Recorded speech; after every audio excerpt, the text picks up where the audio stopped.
Alright, what's up everybody? AJA here, back to show you how the sampler works and sample mode.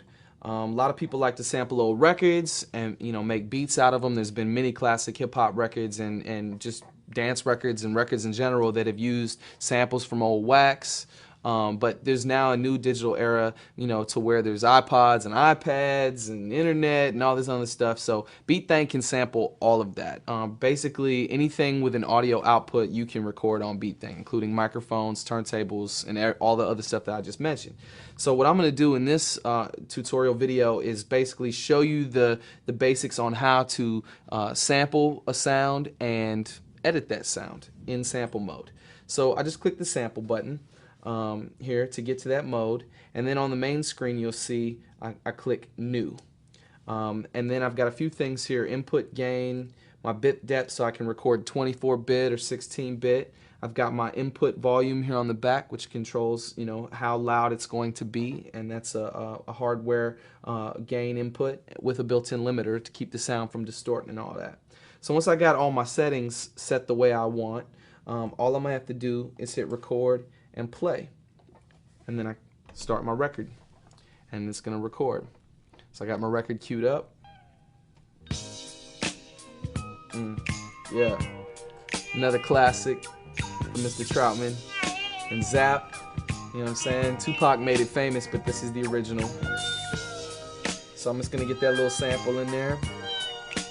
When I'm done, let's hit stop in both places. And then I've got my sample. And now, I had a little bit of dead air at the beginning of it, and let's say I want to edit that. Now I want to take that sample and I want to edit it. So what I'm going to do here is just click the more button, click more again, and then I'm going to click edit. Alright? Now you'll see the waveform of that sample on the screen. And in this case, since I queued up the record or whatever, I have a bunch of dead space at the beginning. The way I get around that is I just click the trim button. And I click trim, and then I can set the start point right here, just like this. All right. And I hit the play button to hear back what, where I'm at. And I can click the end button here to end it wherever I want to end it. And then I just click more. And then if I don't want to make those edits, I click cancel. If I want to make those edits, I just click OK. And what it's going to do is it then throws away all that dead space, all that, the space that I didn't use. And then I can save that sample. Let me just save it right now before I do anything else to it. And let's call this sample ZX, for example. And I'm just going to save it to my SD card. Okay. And then it's there. CX sample. Alright. Now there's a few other things I can do. I can click the reverse button and I can reverse that sample, play it backwards, or hit reverse again and it'll unreverse it. I can click more and I can click normalize. And what normalize does is it takes basically the loudest sound in your sample and sets the peak to a zero, to the 0 point, and brings everything up along with it. So what it does is it puts your sample in a nice little box to where it almost sounds like a little bit like compression. Just basically, adds a nice volume level and overall compression to the sample. And then I can click the amplify button, and I can, either bring the sound volume up or the sound volume down for that particular sample. So if it was too low or whatever, and Normalize didn't quite get it, or Normalize made it too loud or whatever, you can go back and edit the actual gain of that sample and save that sample like that. In this case, it's fine. You know what I'm saying? I got that. I can also use my time stretch, and time stretch basically I can speed it up or I can slow it down, but in this case I want to just use the regular sample. And then I've got more. I can pitch shift it, which I could basically change the pitch of the sample without changing the speed of the sample. So I can make the pitch lower without making the sample longer. I can make the pitch higher without speeding up the sample. And that's a handy feature. And then I think probably one of the biggest features is auto chop. And what that does is it takes the sample and slices it up into little pieces to where then I can use it later for other things. So, and like building a drum kit out of it. So what I do now to do that is I just click the auto chop button here. It's going to ask me to save my sample again, all the little changes I made to it. So yes, I agree to that. And now, basically, I can set my sensitivity of the auto chop. I can set the frequency of the auto chop, basically how many chops it's going to create. You know what I mean? And you just play with this until you get it, sort of the way you want it. And you'll see the little red lines on the screen, and that indicates where the little chop points are going to happen. When I'm done and I've got it kind of set the way I want, I click OK, and I just name it. It's just called ZX Auto Chop. I'm going to save that to my SD card, right? Now dig this. Here's the cool part. So now I'm done editing that sample. I can go back in here and do other things to it. But let's say now I want to, where did that auto chop go? What did it do after it did that? Well, if I go here to my kit button, I can find that kit, and now watch this.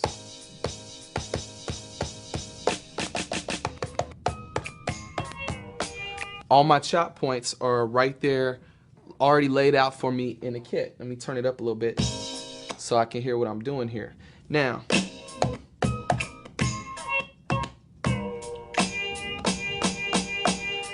I've got all those pieces, and I can hit edit, and I can actually go in here and edit each individual slices that are already laid out for me on the pads. Like I can raise the volumes of some of them, and then I can also go in here, I can change the pitch of some of them, just like that. I can also go in here and tweak the the start and end points. So I could go and say, well, you know what, I don't want that little, I just want the snare. And that has a little blip on the end of it, so I can go and cut that out.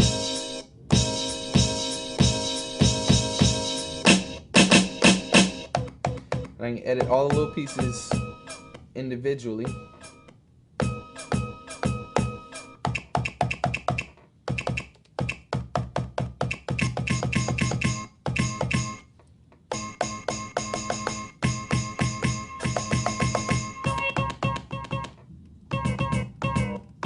So I can kind of fine tune, what I'm saying, what auto chop did. Auto chop gets you in the ballpark, but then you can go back in and still move the start and end points, however you want.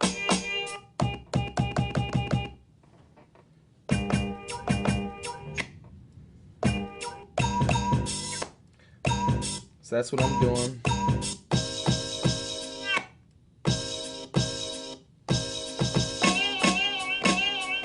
This is gonna be dope. Watch what I do with this.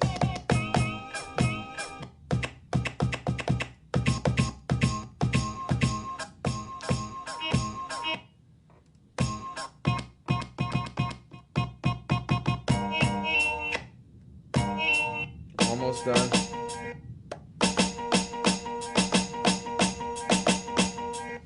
Now, another cool feature in kit mode here is the ability to move everything up at one time. And that's a little tip that I'll show you right quick because it doesn't take long. So basically, if I hold down the kit button and then move the volume, it brings all the volumes of everything up in that particular bank. I'm going to do that again here, move it up.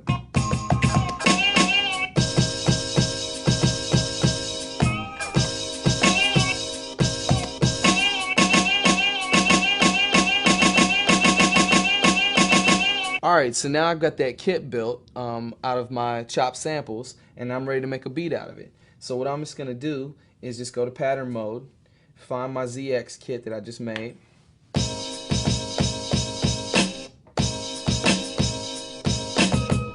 And then I can actually make a beat out of it.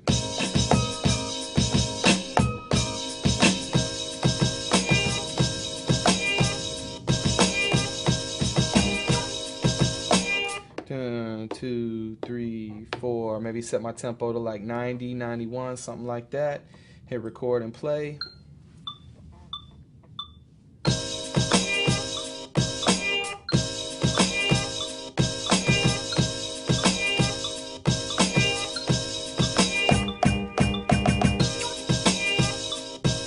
If I get a little bit off time, Quantize will put me on.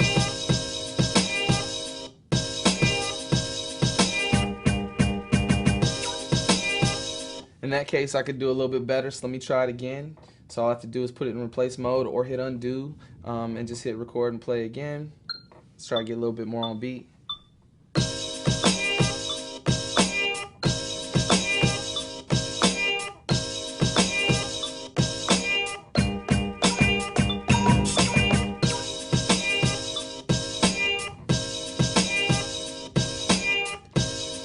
Maybe put a little swing to it.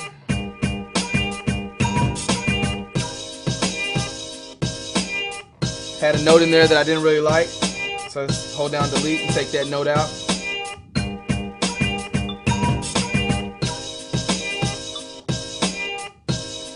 Take those notes out.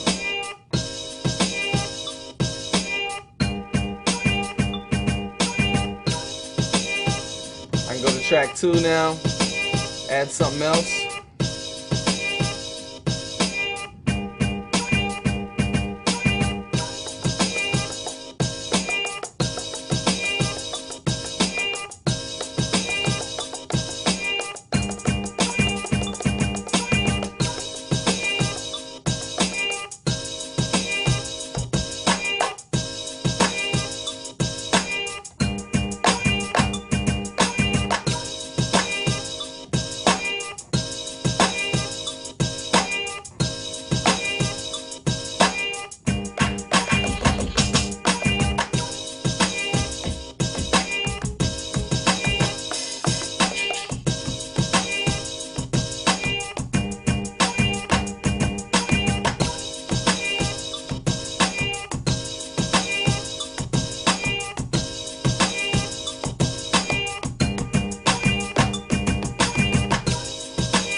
Like that.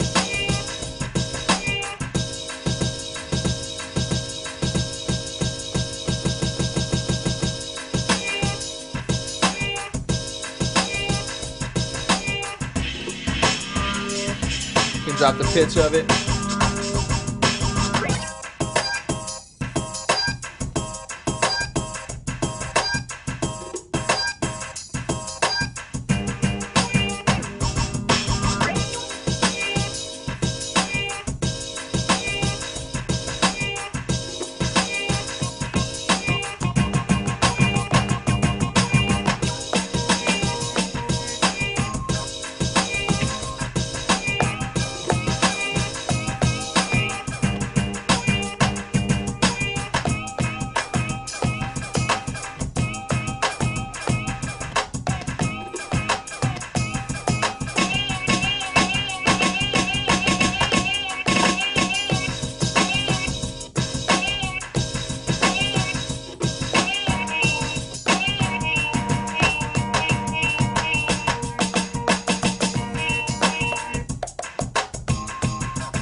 So just like that, you can take a sample, automatically chop it up, assign it to the pads, make a kit out of it, and make a beat out of it. Very easy, simple to do.